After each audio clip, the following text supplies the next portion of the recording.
Steven Tyler turned 77 in 2025, and something happened at the Rock Hall induction that nobody expected. When cameras caught him without his usual stage makeup, fans couldn't believe their eyes. Deep lines carved his forehead in ways that shocked even longtime followers. But that wasn't the most surprising part. Recent photos revealed something else entirely. His hands shook, and doctors said it was connected to his decades of wild living. The man who once screamed on stage for hours can now barely whisper. What really happened to the rock legend's face will leave you stunned. Stephen Victor Tallarico entered the world on March 26, 1948, at Stuyvesant Polyclinic Hospital in Manhattan. His father, Victor, was a classically trained pianist and high school music teacher. His mother, Susan, stayed home, proudly embracing her Polish roots. Their apartment was always filled with piano notes, structure, and strict rules. Music was everywhere, but so was expectation, and young Stephen often felt trapped. By age 3, the family moved to the Bronx, hoping for a softer life. Instead, neighborhood kids shredded his confidence. Skinny, curly-haired, and awkward, he was teased and bullied daily.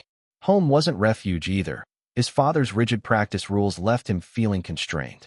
Stephen found his escape in parks, listening to street doo-wop groups, imagining audiences who actually wanted to hear him sing. Music became both his sanctuary and battleground. At 9, the family moved again to suburban Northeast Yonkers. Stephen discovered drums at 8, improvising kits from pots and cardboard boxes, and secretly devoured Elvis Presley records, copying every shake and scream. While his father played Beethoven, Stephen rehearsed rock and roll in secret, a quiet rebellion that shaped the performer he would become. In 1967, he met Tom Hamilton at a ski resort in New Hampshire. They bonded over Jimi Hendrix, jamming all night. That spark would later become Aerosmith. The band officially formed on July 31, 1970, with Joe Perry, Tom Hamilton, Joey Kramer, and Ray Dabino. Their first show, November 6, 1970, at a Massachusetts high school, ended with smashed drums but made the band unforgettable. Early tours were brutal. Psychedelic vans, no beds, cheap food, vomit on stage, all became part of the Aerosmith legend. By 1973, heroin entered the mix. Collapses, overdoses, and canceled tours followed. Yet the band's music flourished, from Dream On to Walk This Way, blending rebellion, raw talent, and sheer chaos into something the world couldn't ignore. Tyler's personal life mirrored the turbulence. Affairs, marriages, children, and public scandals intertwined with addiction. A 1977 heroin overdose, failed relationships, and multiple rehab stints showed the true cost of rock and roll excess.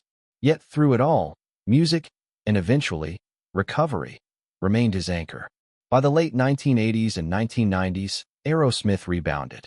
Albums like Permanent Vacation, Pump, and Get a Grip sold millions.